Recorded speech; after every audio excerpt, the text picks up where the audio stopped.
Waalaikum. Alhamdulillahi Rabbil Alamin. Wassalatu wassalamu ala ashrafil anbiya wal mursalin. Wa ala alihi wa sahbihi ajma'in. Rabbi syrah li sadri. Wa yassir li amri. Wahlul uqdatan min lisani yafqahu qawli. Saudara pengurusi majlis, saudari, saya selalu kena cari kamera ni nak bagi duduk kat tengah macam mana ni kan. Saudari pengurusi majlis, saudara Wikiat, calon yang akan bertanding semula di Dun Rawang, kawan baik saya, saudara William, ahli Parlimen Selayang, tadi saudara Amir, dah bergerak, saudara Said Ibrahim, ahli Parlimen Ledang, sahabat-sahabat pimpinan daripada Pakatan Harapan, daripada Barisan Nasional, saudara-saudari, pakcik-makcik yang hadir sekalian. Kalau saya jadi Azmin Ali, saya tengok ucapan Amir tadi, teruk kena malam ni. Cukup lengkap, malas, sembab, apa lagi ya? Slow. Saya lambat sikit kerana daripada Bukit Melawati di Kuala Selangor tadi. InsyaAllah, walaupun Perikatan Nasional lawan kita cakap macam-macam lah bagi gambaran bahawa mereka akan mengambil alih Selangor.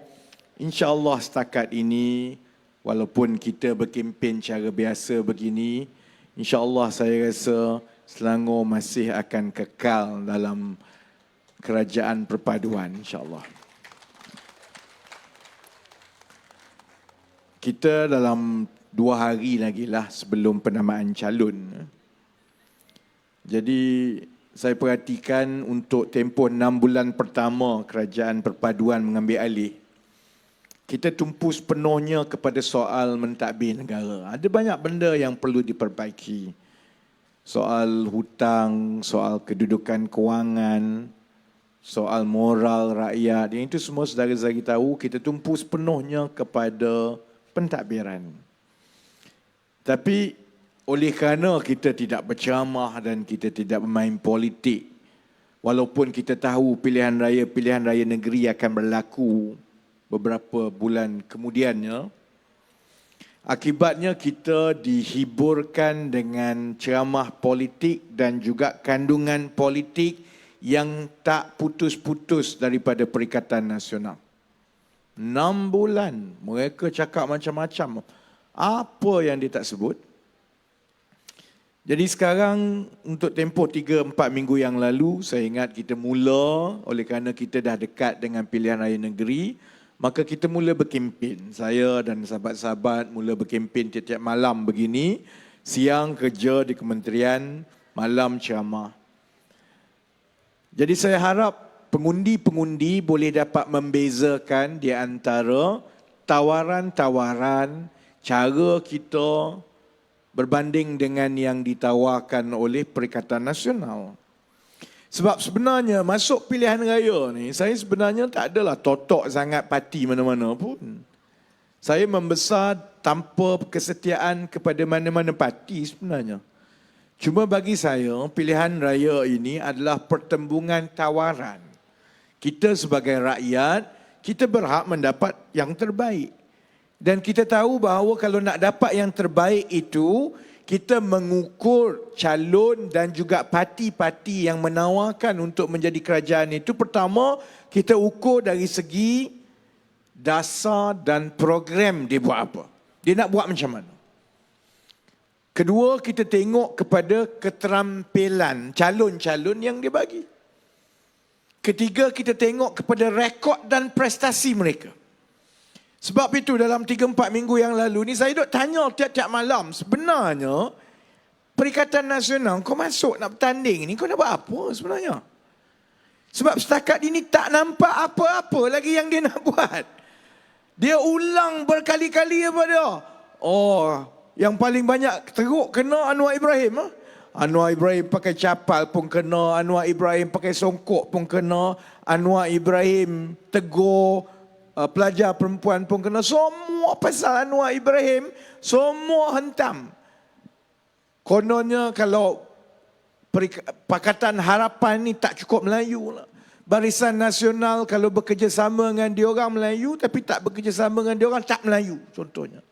Jadi pusing ni sebenarnya saya simpulkan sebenarnya Perikatan Nasional ni nak masuk pilihan raya ni dia bukan soal nak mentadbir, nak tawar yang lebih baik, nak bersaing demi kesejahteraan rakyat. Dia nak satu je, dia nak kuasa tu ya. Dia sebenarnya supaya Tan Sri Muhyiddin Yassin boleh jadi Perdana Menteri. Itu ya. Sebab itu saya tengok sebenarnya kandungan ceramah dan kempen mereka tak ada langsung soal apa yang dia nak buat. Soal dia ialah dia frust menongging kerana dia tak jadi Perdana Menteri. Jadi oleh kerana dia tak jadi Perdana Menteri, dia frust menongging semua ni salah ni. Yang itu salah, buat macam mana pun salah. Sebab itu, saya dah 4 minggu berturut-turut saya duk tanya, kau nak buat apa? Kau nak buat apa? Apa rancangan? Kita tiap-tiap malam terangkan tentang rancangan, tentang program, tentang dasar, tentang perkara-perkara yang perlu diperbaiki dan macam mana kita nak buat. Akhirnya semalam saya tengok baru kali pertama Tan Sri Muhyiddin Yassin menjawab.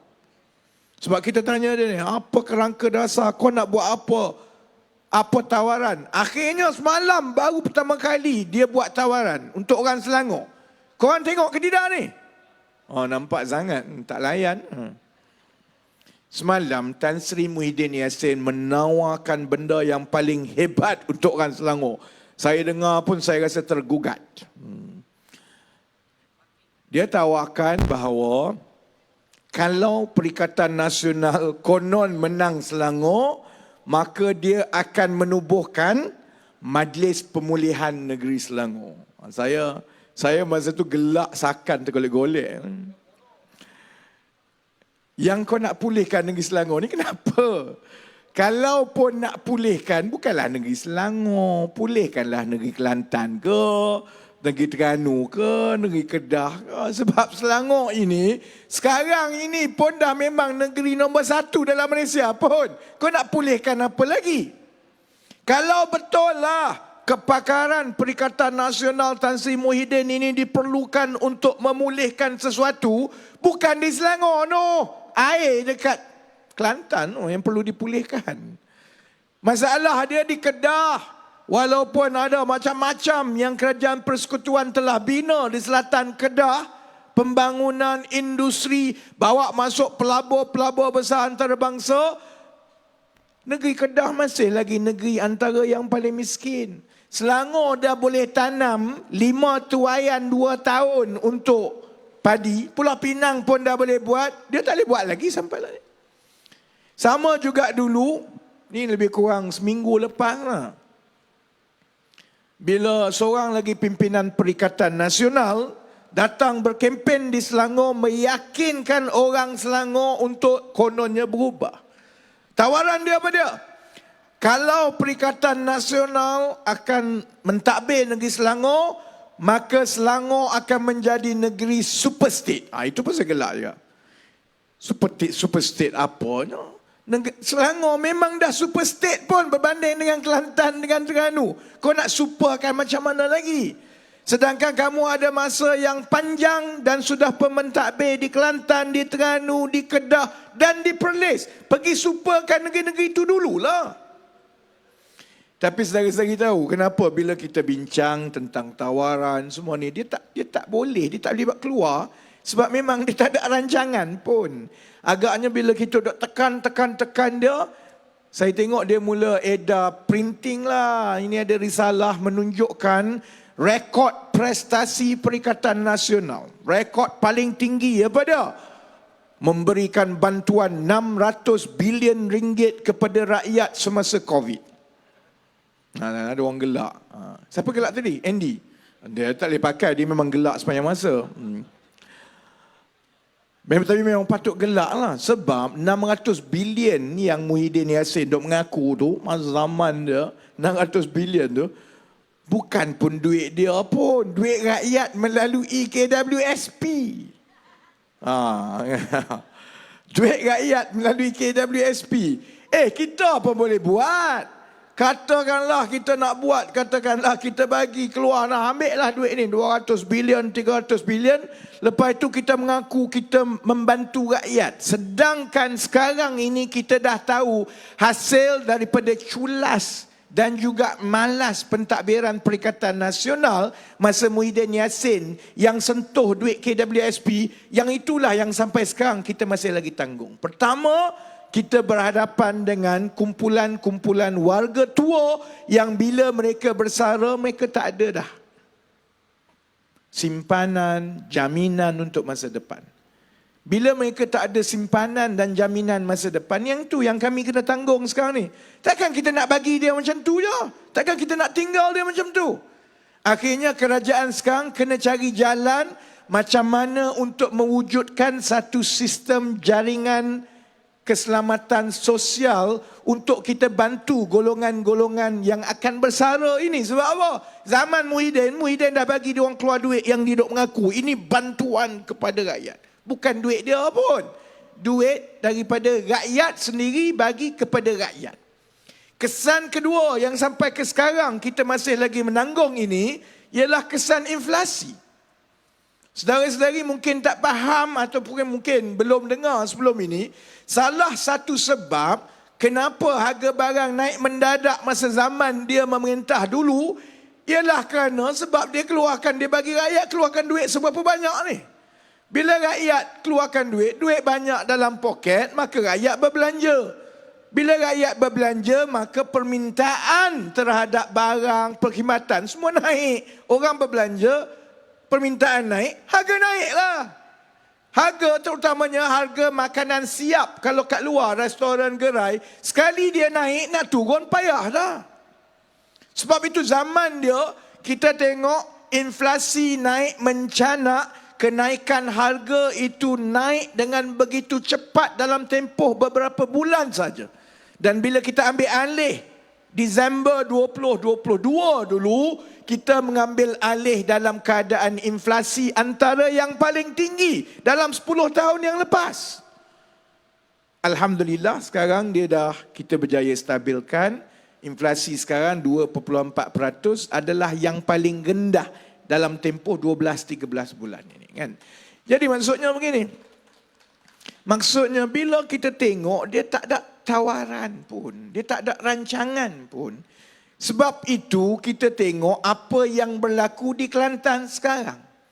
33 tahun memerintah, keadaan dia tak berubah.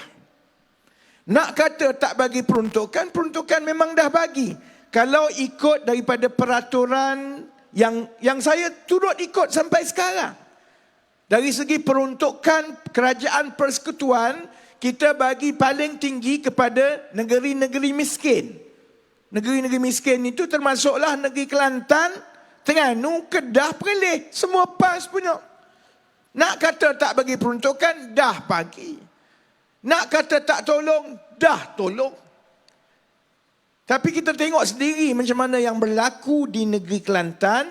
Sebabnya bila ada pentadbiran yang dia nak kuasa itu semata-mata supaya ada yang jadi wakil rakyat, ada yang jadi menteri besar, ada yang mendabik dada kononnya dia orang penting, akhirnya yang akan jadi mangsa ialah rakyat terbanyak. Sebab itu Kelantan sampai sekarang macam itu. Dan sekarang mereka nak bawa perkara yang sama di Kelantan itu ke negeri Selangor. Dalam keadaan negeri Selangor selama ini telah pun menjadi negeri yang nombor 1 di Malaysia, saudara-saudari. Dan tanggungjawab itu adalah tanggungjawab saudara-saudari. Dan tanggungjawab saya jugalah, William jugalah, kerana kami semua wakil rakyat, ahli parlimen daripada Selangor ni. Baik Akhirnya, pilihan raya ini, seperti juga pilihan raya mana-mana pun, soalnya ialah kebajikan rakyat. Setiap kali kita masuk pilihan raya, maksudnya itu masa untuk parti-parti bersaing membuat tawaran. Dan tawaran saja tidak cukup, pengundi akan melihat juga kepada rekod kita, prestasi kita sebelum itu, ketangkasan kita, kreativiti kita dalam menyelesaikan masalah. Sebab itu hari ini ada dua perkara penting yang dilancarkan oleh kerajaan. Mereka kata, ni nak masuk pilihan raya lah ni baru nak lancar. Dah, kalau saudara-saudari tengok ucapan-ucapan saya daripada 4-5 bulan yang lepas, memang kami dah umumkan daripada awal lagi bahawa dasar-dasar ekonomi yang penting akan diumumkan dalam separuh tahun kedua 2023. Memang rancangannya untuk bulan Julai, Ogos semua ni. Sebabnya kenapa? Bila kita mula-mula masuk, kita nak dengar dulu pandangan semua pihak. Kita nak dengar juga dulu pandangan daripada penjawat-penjawat awam. Kita tak nak ulangi apa yang pernah berlaku masa zaman Pakatan Harapan, masa Tun Mahathir dulu. Dia masuk, dia nak tukar semua, habis kucak-kacir semua. Jadi kali ini kita kata, oleh kerana ini kerajaan perpaduan, kita nak semak semua apa yang boleh dibuat, apa pandangan penjawat awam, apa rancangan yang telah berlaku, apa yang perlu ditambah baik. Maka kita bagi masa kepada kita, kita ambil 6 bulan pertama itu kita bincang dulu. Kerana ini bukan soal siapa menteri, siapa kerajaan. Setiap sesuatu yang kita nak buat, kita nak pastikan bahawa ia kekal untuk tempoh masa yang panjang. Jadi benda itu perlu dimasak, dibincang, diharmonikan sebaik yang mungkin. Jadi tadi, paginya Datuk Seri Anwar sebagai Perdana Menteri dan Menteri Kewangan meluncurkan ekonomi madani untuk memperkasakan rakyat. Petang pula saya luncurkan Pelan Hala 7 Peralihan Tenaga untuk Negara. Saya nak ulas yang tu sikit lah. Takkan nak cerita Sanusi tiap-tiap hari. Letih lah. Jadi, cerita Sanusi nanti saya sentuh bab ujung sekali. Pukul 11.59 saya sentuh sikit saja. Saya nak tengok Sanusi lepas ni melompat macam mana. Baik. Kita kembali kepada soal negara kita. Orang tanya lah. Alah apalah, dah macam-macam ada rancangan ekonomi. Buat pun tak kena, tak buat pun tak kena. Kalau ikut walaun ni semua tak kena. Memang betul, daripada satu tahun ke satu tahun, satu pentadbiran ke satu pentadbiran, memanglah kita kena ada perancangan ekonomi. Kerana itu menetapkan sasaran kepada kementerian-kementerian dan keseluruhan negara kita ke arah mana kita nak pergi. Bidang mana kita nak tumpu. Berapa banyak kita nak pastikan peningkatan ekonomi itu sampai kepada rakyat. Baik. Jadi apa yang bagi saya, apa yang istimewa sangat ekonomi madani yang diluncurkan hari ini?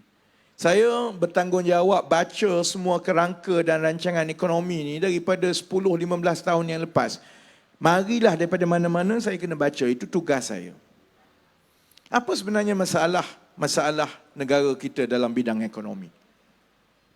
Pertama, kita semakin perlahan dari segi pertumbuhannya. Maksudnya prestasi pertumbuhan ekonomi kita makin malap. Kalau nak bagi contoh macam ni lah.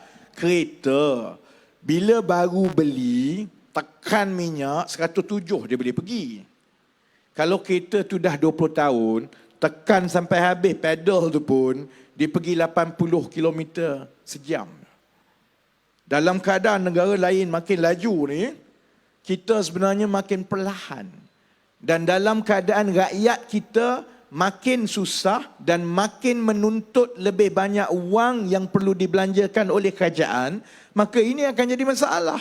Tambah pula hutang makin banyak sebab untuk pentadbiran-pentadbiran yang dulu-dulu tu, oleh kerana pertumbuhan ekonomi makin perlahan, dia nak tunjukkan sebenarnya pertumbuhan ekonomi itu masih lagi berlaku dengan baik, dia berhutang. Sebab itu hutang makin naik. Dan terima kasih mewariskan kepada kami keadaan semua macam itu. Maksudnya kalau saya bagi cerita kereta tadi, dahlah kereta tu 20 tahun, tekan minyak sampai ke Sudah boleh pergi 80 km sejam je. Bila nak kena tukar tayar, duit pun tak ada nak tukar tayar. Bila pertumbuhan ekonomi makin perlahan macam yang ada sekarang ini, dan orang lain makin laju, Maksudnya hasil kerajaan juga makin sedikit. Kerana bila ekonomi bertumbuh lebih baik, syarikat lebih banyak buat untung, gaji orang makin naik, maka kerajaan kutip lagi banyak cukai. Jadi pertamanya ialah pertumbuhan ekonomi kita nampak lebih malap. Dan ini telah berlaku selama 20 tahun. Kalau nak bagi contoh, daripada tahun 60-an ke lebih kurang 70-an, kita tumbuh sekitar 7% tahun. Daripada 80 ke 90-an itu kita tumbuh sampai dekat 9% tahun. Daripada daripada tahun 2000 sampailah ke baru ni 2022 ni, secara puratanya kita tumbuh 4.7% saja. Dan kalau kita terus tumbuh dengan pertumbuhan ekonomi 4.7%, kita memang tak mampu dah nak bayar banyak benda. Kita tak mampu nak pastikan hutang kita berkurang. Kita tak mampu lagi nak bayar subsidi kepada rakyat, bantuan rakyat. Jadi perkara pertama ialah macam mana kita nak membaiki potensi ekonomi kita supaya dia boleh berkembang dengan lebih laju, supaya kerajaan dan juga rakyat dapat lebih banyak hasil. Itu yang pertama. Masalahnya, kalaupun kita berjaya buat yang itu, tapi kita tak ubah beberapa perkara yang lain pun kita ada masalah. Sebab zaman ekonomi tumbuh dengan baik dulu, 7% ke 9% ke 20 tahun lepas kita 4.7% ni, walaupun ekonomi itu tumbuh, walaupun hasil kerajaan naik, tapi ada masalah kepada rakyat kerana gaji rakyat makin sikit. Esok saya akan lancarkan dan umumkan kaji selidik pendapatan dan juga perbelanjaan rakyat. Minggu depan saya akan umumkan buat pertama kali dalam sejarah negara kita laporan penggajian rakyat setiap 3 bulan. Sebab sebelum ni kerajaan tak kongsi benda ni. Jadi rakyat kita keseluruhan dia tak faham ataupun dia tak tahu bahawa walaupun ekonomi telah tumbuh baik daripada tumbuhlah 4.7% secara purata setiap tahun untuk tempoh 20 tahun yang lepas, tapi sebenarnya gaji rakyat makin turun. Saudara-saudari tahu tak berapa gaji penengah? Macam mana aku nak terangkan gaji penengah ni? Katakanlah kita ada 10 juta orang pekerja. Setiap seorang tu kita kira yang ini gaji 1,500, susun mereka sepanjang-panjangnya daripada gaji yang paling rendah kepada gaji yang paling tinggi. 10 juta orang pekerja ni, kita tengok yang kat tengah-tengah sekali 50% kat tengah, yang itu jadi gaji penengah. Maksudnya sesiapa di bawah gaji penengah itu dia lebih rendah daripada gaji itu. Saudara-saudari tahu berapa gaji penengah kita yang terbaru? 2,600. Ini yang terbaru. Tapi lebih sedih daripada itu, bila kita tengok profil gaji itu, sebahagian besar dalam 30-40% gajinya sekitar RM1,700 ke bawah saja. Ini anak-anak yang pergi kat universiti semua. Jadi bayangkan gaji minima kita RM1,500. Gaji minima ni maksudnya siapa-siapa yang bekerja kena bayar RM1,500 ke atas. Ini termasuklah pekerja-pekerja asing yang kita bawa masuk ni. Kita bawa masuk orang Bangladesh, kita bawa masuk orang Nepal, orang Indonesia.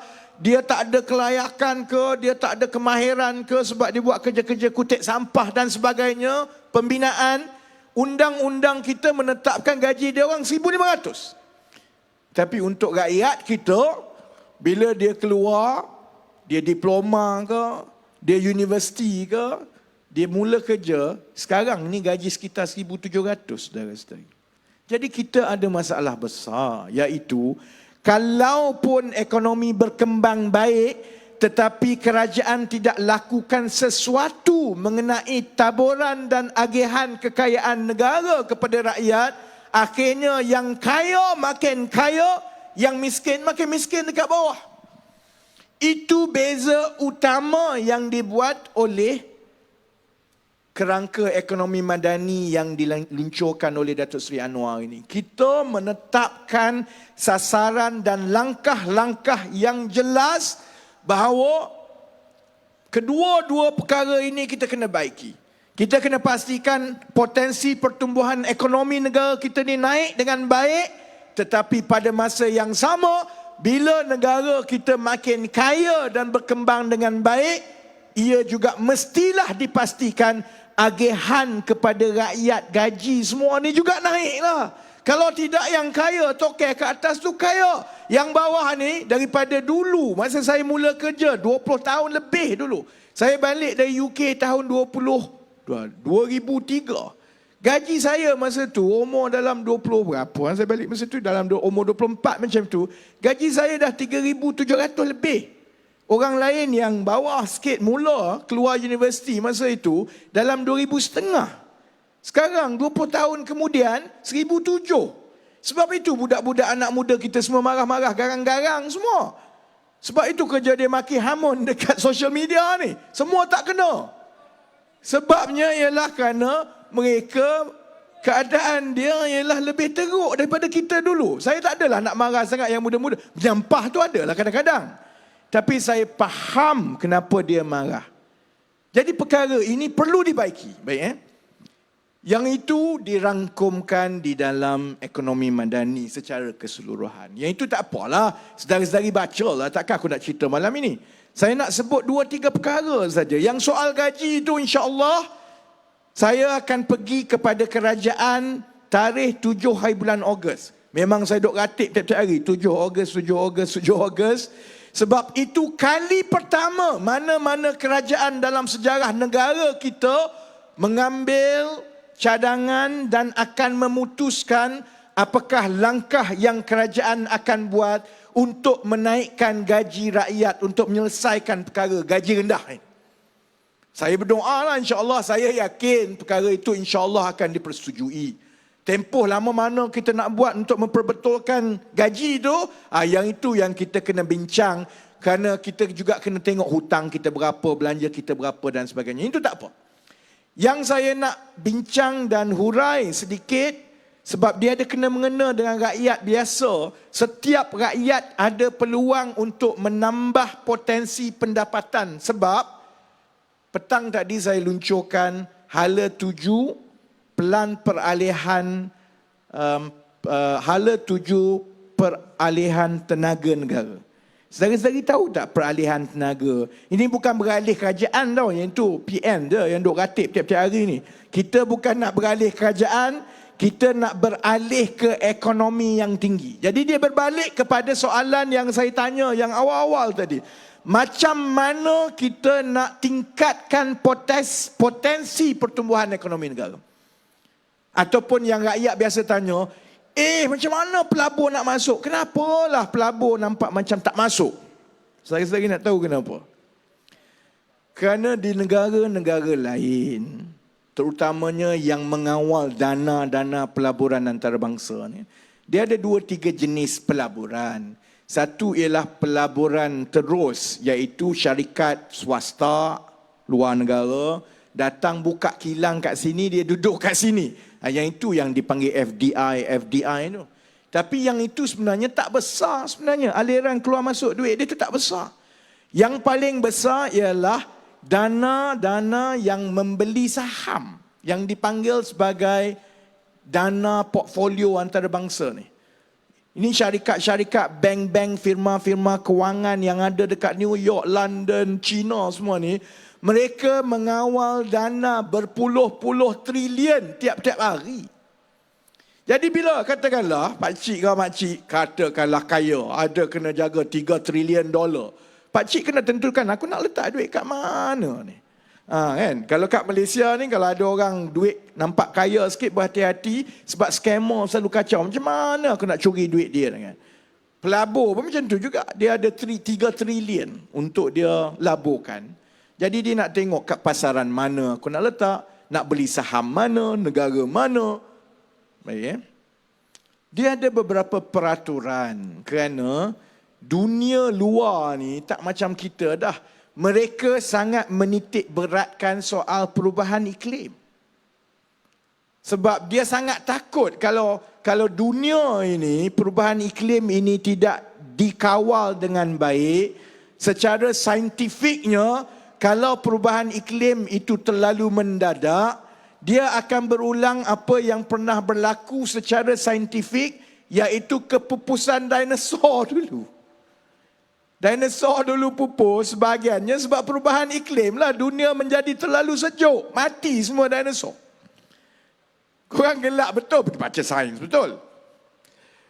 Sekarang ni dia terbalik, bukan sejuk sangat, dia jadi panas sangat. Jadi kalau tidak terkawal, apabila contohnya dunia makin panas, ada beberapa kemungkinan besar yang kita kat Malaysia ni mungkin tidak hargai sangat, tapi orang luar negara semua tengah takut ni. Contohnya, bila kutub utara cair, dan dia memang tengah cair sekarang ni. Bila dia cair, air laut naik. Bila air laut naik, cuaca menjadi kucak-kacir. Itu yang ada El Nina, tak El Nina, taufan sini sana. Akhirnya dia jadi tsunami lah, banjir besar, tenggelam lah. Itu yang Jakarta contohnya, dia kena fikir macam mana dia nak alih ibu negara dia. Sebab dijangka akan tenggelam dalam 10-15 tahun lagi. Kita dekat Rawang ni kita tak fikir macam tu. Sebab kita rasa kita okey lagi dah. Orang lain tiap-tiap hari duk fikir masalah paling besar dunia sekarang ini ialah masalah perubahan iklim. Jadi, oleh kerana masyarakat maju yang banyak duit ini, dia melihat perubahan iklim ini sebagai masalah nombor 1 tamadun dunia. Dia sangat sensitif dekat mana duit itu diletak. Kalau wang itu diletak di negara-negara yang nampaknya tidak bersungguh-sungguh untuk menjaga iklim, dia marah. Memang ada peraturan bahawa wang tidak boleh dilaburkan di dalam syarikat-syarikat contohnya yang mencemarkan alam sekitar.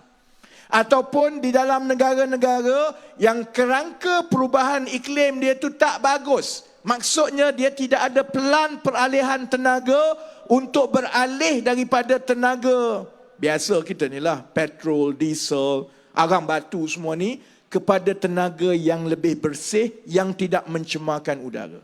Jadi orang Malaysia, bila saya dengan Nick duk cakap pasal peralihan tenaga, kalau saya, mesti ada orang pandai-pandai. Ini sebenarnya walaun lah ni. Dia tak cerdik. Lepas tu dia nak tunjuk cerdik. Dia kata, kau ni menteri apa? Ini menteri alam sekitar ke menteri ekonomi? Sebab engkau bahlul. Engkau tak faham bahawa perkara paling penting mengenai ekonomi sekarang ini yang menentukan pelaburan ialah sensitiviti pelabur kepada peralihan tenaga. Negara yang kandungan peralihan tenaganya tak bagus, pelabur tak masuk. Sebab itu kalau kita tanya, apa masalah Malaysia ni? Kenapa susah orang nak masuk? Selain sebelum ini soal skandal, soal rasuah, soal ketidakstabilan ekonomi. Kalau kita baiki yang itu pun, selagi kita tidak ada pelan peralihan tenaga yang bagus, kita tak boleh dapat dana. Pakcik-makcik tengoklah, dalam 2 minggu yang lepas ini, tak tahulah orang Rawang main saham ke tidak. Uncle ada saham ke tidak? Kalau tengok, dalam tempoh 2 minggu yang lepas, pasaran saham kita naik mendadak.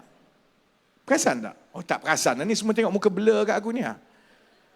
Pasaran saham kita naik mendadak dalam tempoh 2 minggu yang lepas. Untuk 10 hari berturut-turut, kita menyaksikan kemasukan dana asing yang berterusan tiap-tiap hari. Sebahagian sebabnya ialah kerana mereka menunggu kita melancarkan pelan peralihan tenaga. Kerana bila kita ada pelan peralihan tenaga, kita maklumkan komitmen kita macam mana kita nak beralih daripada tenaga fosil, arang batu, minyak dan sebagainya kepada tenaga boleh baru, maksudnya solar, maksudnya hidrogen dan sebagainya. Itu membolehkan tiba-tiba, kalau sebelum ini dana antarabangsa tu tak boleh sentuh Malaysia, dia dah boleh sentuh Malaysia. Baik, Yang lain itu, saudara-saudari bacalah, tak apalah tengok akan ada kandungan kat TikTok semua yang panjang. Saya nak sebut satu perkara saja yang ada kena-mengena kepada semua rakyat Malaysia yang ada rumah. Sekarang ini kita tahu bahawa untuk mereka yang pakai banyak aircon, mereka yang ialah kaya raya ni kan, kita dah pun tarik balik subsidi elektrik. Orang kat sini tak ada kot yang kena bayar elektrik naik ni kan. Sebab saya ingat 90% tu untuk rakyat biasa, mereka masih lagi diberi subsidi. Tapi kalau kita ada peluang, kita semua pun nak pasang solar atas bumbung kita. Kerana buat apa bayar elektrik je tak? Kalau boleh dapat elektrik percuma daripada matahari, baiklah kita pasang solar. Mak Saleh datang, dia pelik. Kamu ni negara panas. Matahari ada tiap-tiap hari. Tapi tak ada solar. Tak ada orang pasang solar ke atas bumbung. Sebab sebelum ini ada masalah. Untuk pasang solar, pertama, rakyat kita kena keluar modal sehingga 40 ke 50 ribu ringgit untuk pasang. Jadi untuk dapat balik modal tu, kira berbalik modal lah, sebab bila kita pasang solar, itu akan kurangkan bil elektrik kita sebab kita ambil elektrik daripada solar. Kita kena tunggu sampai 10-12 tahun baru kita dapat balik yang pelaburan kita 40-50 ribu pasang solar tu. Silap-silap hari mati dulu. Sebab itu susah nak pasang solar, mahal 40-50 ribu ringgit dah. Dah lah mahal. Kena dapatkan kuota pula. Bukannya boleh pandai-pandai je pergi pasang solar. Kau cubalah pasang solar sendiri. Kalau nak buat, lepas ni Andy ke balik, kau pasang solar atas rumah kau. Silat-silat hari ada orang report, kena tangkap kau. Sebab untuk dapatkan pasang solar, kita kena dapat kelulusan. Kena dapat kuota, kelulusan, macam-macam.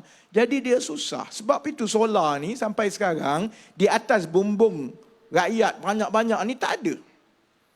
Satu daripada langkah yang kita akan buat, yang saya umumkan dalam pelan peralihan tenaga tadi ialah begini. Sebenarnya bumbung rumah kita ni saudara-saudari, sebab saya nak kena jawab ni kerana orang duk tanya ni, tak faham lah macam mana lah, gini lah solar mahal ke apa. Dia masih lagi belum faham apa yang kita nak buat. Kita mengambil kira bahawa sebenarnya setiap bumbung yang kita ada tu, tak kisahlah rumah macam mana, rumah kayu ke, rumah banglo ke, rumah biasa ke, setiap bumbung itu adalah harta dan aset kita. Kerana bila kita boleh letak saja solar, sebenarnya dia jadi aset kerana bumbung kita tu boleh menjana elektrik. Dengan perubahan-perubahan dasar yang kerajaan putuskan, dalam tempoh terdekat kita akan umumkan mekanisme dia, bagaimana nak buat. Yang akan berlaku begini Pak Cik Makcik, daripada kita keluarkan duit untuk pasang solar, yang akan berlaku ialah syarikat-syarikat yang akan keluarkan duit bayar untuk pasang solar. Kita tak payah keluarkan 1 sen pun. Sebaliknya mereka akan sewa bumbung kita sebab dia pasang solar dia. Jadi tak payah bayar kos, tak payah fikir pasal maintenance, kita dapat sewa tiap-tiap bulan lepas itu. Ini cara kita nak bantu bukan saja orang di bandar, tapi orang dekat kampung pun. Sebab kat kampung banyak rumah. Rumah yang sebenarnya rumah sebiji-sebiji ini lagi banyak di kampung daripada di bandar. Orang Kelantan pun dapat, orang Terengganu pun dapat, orang Kedah tak payah Sanusi sibuk-sibuk korek REE lepas ni. Sebab rakyat boleh dapat sewa tambahan sebab dia ada bumbung. Bila dia ada bumbung, maka syarikat-syarikat yang menjana tenaga boleh baru solar ini, mereka berminat untuk menyewa bumbung itu dan mereka boleh keluarkan modal pasang semua sebab kerajaan akan benarkan syarikat-syarikat ini insya-Allah untuk membekalkan elektrik kepada grid nasional kita. Sekarang tak boleh. Jadi insya-Allah ini antara satu perkara yang saya memang nak buat daripada dulu. Bagi saya datang daripada keluarga susah. Satu benda pantang kalau kita besar dalam keluarga susah, jangan membazir. Pantang tok nenek lah membazir. Ada harta, ada tanah, dapatkan hasil daripada tanah itu. Ada bumbung yang boleh bagi hasil, dapatkan hasil daripada bumbung tu. Ni bumbung banyak-banyak satu Malaysia ni yang boleh membantu kita soal elektrik bekalan kita, jimatkan elektrik kita dapat hasil tiap-tiap bulan. Sampai lah ni kita tak boleh buat, sedangkan negara lain dah buat pun. Kalau pergi ke Australia, makcik-makcik, macam itulah dia tolong orang dia. Sebab itu di Australia, hampir 90% daripada penjanaan elektrik ialah daripada bumbung orang biasa ni. Jadi dia tak timbul dah soal nak beli gas lah, arang batu lah, nak buat jana kuasa besar lah, IPP tak IPP-nya tak ada dah timbul. Sebab apa? Setiap rumah atapnya itu ditukar untuk menjana elektrik yang mana syarikat membayar sewa kepada bumbung dan elektrik itu dibekalkan balik kepada sistem grid negara. InsyaAllah benda itu kita buat. InsyaAllah saya ingat antara tempat yang paling awal akan dapat kesan dan juga hasil itu sudah tentu di Selangor insyaAllah. Jadi 4-5 tahun ini kalau boleh saya datang, kalau saya datang sekali lagi Wekiat berkempen di Rawang, di Kuang, di Taman Templer, saya nak tengok sebanyak mana atap kawan-kawan kita yang ada dekat Rawang sini semuanya bertukar menjadi atap yang ada solar insyaAllah. Baik ya. Saya sebut begitu sebab saya nak tunjukkan bahawa tugas orang politik dan dalam kerajaan ini ialah mencari jalan. Tugas kita bukan bergaduh soal siapa lagi Melayu.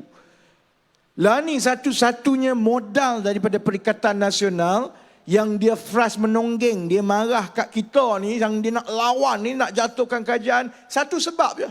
Sebab Perikatan Nasional kata kerajaan perpaduan yang ada PH, ada BN, ada GPS, ada JRS ni, dia kata tak cukup Melayu tu. Kalau contohnya, kita ada calon yang bertanding bagi kerajaan perpaduan yang bukan Melayu, dia akan kata, tengok ni DAP sudah kawal, sebab itu kita kena lawan, sebab kali ini di belakang mereka ialah Cina. Padahal dalam PKR, dalam DAP, dalam amanah, kita tak pernah bagi kerusi majoriti Melayu kepada bukan Melayu. Memang tak pernah bagi. Tu yang kesian. Semua kalau dalam PKR Cina tu, semua berebut Rawang je. Sebab tak banyak kerusi majoriti Cina. Dekat sini ada berapa kerat je. Sebab kita tak pernah bagi kerusi yang majoriti Melayu kepada Cina atau India. Sebab memanglah kita parti pelbagai kaum, kita hormat mana tempat yang majoritinya Melayu jadi kursi Melayu, mana tempat yang majoriti bukan Melayu macam Rawang ni, maka yang bukan Melayu ya bertanding. Tapi itu pun tak cukup lagi. Dia dok kata kita tak Melayu, tak Melayu, tak Melayu, tak Melayu. Nasib baik aku Melayu Terengganu tau. Kalaulah saya ni Melayu Selangor ke apa, dah lama dah dia kata saya tak Melayu. Tapi sebab saya Melayu Terengganu, dia tak boleh lah. Sebab kalau saya tak Melayu, Haji Hadi pun tak Melayu lah. Baik Malam ini kita dapat pengesahan.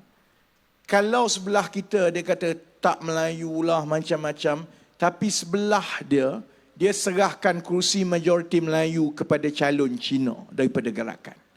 Kursi Bayan lepas dekat Pulau Pinang tu, itu kursi Melayu. Kursi majoriti Melayu hampir 70% pun. Kalau di Selangor ini kursi yang macam itu tak ada yang bukan Melayu bertanding. Tapi kalau dia buat tak apa. Kalau dia buat cukup Melayu demi Melayu, dia pun pergi serah kursi yang Melayu bertanding, yang Melayu jadi wakil rakyat selama-lamanya pergi serah kepada Cina gerakan. Tak ada masalah. Sebab apa? Konon sebab dia, kalau dia buat semua Melayu. Kalau kita ni semua tak Melayu. Sebab itu saya kata, politik ni untuk masuk pilihan raya, dia bukan soal aku lagi Melayu daripada engkau, aku lagi Islam. Dia soalnya menyelesaikan masalah rakyat.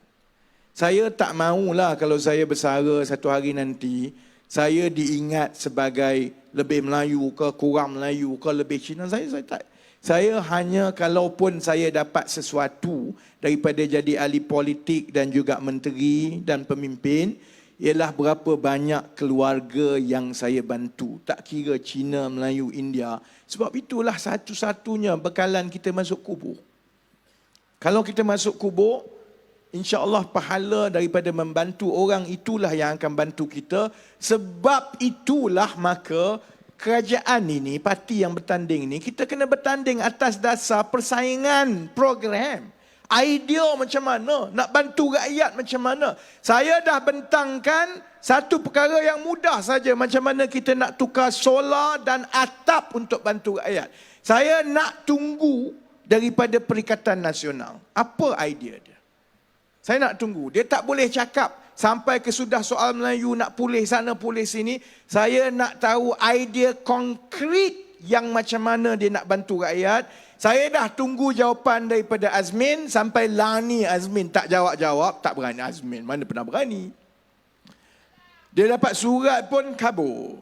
Jadi dia tak boleh baca. Tak? Jadi saya nak sebutlah mana-mana pimpinan Perikatan Nasional oleh kerana Azmin, mantan Menteri Ekonomi sampai sekarang, dah lah lari daripada kursi Bukit Antarabangsa. Yang itu pun takut. Lani orang ajak berbincang pasal ekonomi pun takut. Jadi saya ingat yang seterusnya dalam kalangan pimpinan Perikatan Nasional ini, yang paling berani adalah Sanusi. Sanusi kan berani kan. Jadi oleh itu, saya lepas ini insya-Allah saya nak jemput Sanusi mari berdebat dalam TV. Saya yakinlah ramai TV3 ke, Astro ke, semua akan berebut-rebut ini. Sebab saya pengarah pilihan raya PKR, dia pengarah pilihan raya PAS. Jom mari kita berdebat supaya kita boleh bincang. Kau nak tanya apa? Nak tanya pasal lapangan terbang ke? Nak tanya pasal solar ke? Nak tanya pasal orang miskin? Kita debat pasal ekonomi supaya jangan kita bagi ruang sepenuhnya kepada Sanusi. Debat pasal gigi saya lah. Debat pasal Amir tak cukup inci lah. Semua dia bergaduh. Lani dengan Timbalan Ketua Polis Negara pun dia bergaduh juga. Jadi ada masa 2 minggu lagi ni, kalau saya tak bantu dia berdebat pasal ekonomi, pasal pentadbiran, saya tak tahu siapa lagi dia nak hina lepas ni. Jadi saya akan tunggu, saya akan tengok, insya-Allah kita ada 2 minggu. Jadi hiburan yang baik untuk rakyat sementara nak masuk pilihan raya, insya-Allah kita usahakan satu debat antara saya, pengarah pilihan raya PKR, dengan Sanusi, pengarah pilihan raya PAS. Boleh ke tidak saya lagi? Jadi, oleh kerana boleh dan bolehlah kita balik. Sebab dah pukul 12 lebih, terima kasih. InsyaAllah kita jumpa lagi. Saya ucapkan yang terbaik, kerjasama yang baik, muhibah yang baik. Dan insyaAllah kita akan berjaya mengekalkan kerajaan perpaduan di negeri Selangor supaya kita boleh terus bela rakyat. Dengan itu, saya sudahi dengan sese, Nandri, Vanakkam, wabillahi taufiq wal hidayah. Wassalamualaikum warahmatullahi wabarakatuh. Terima kasih.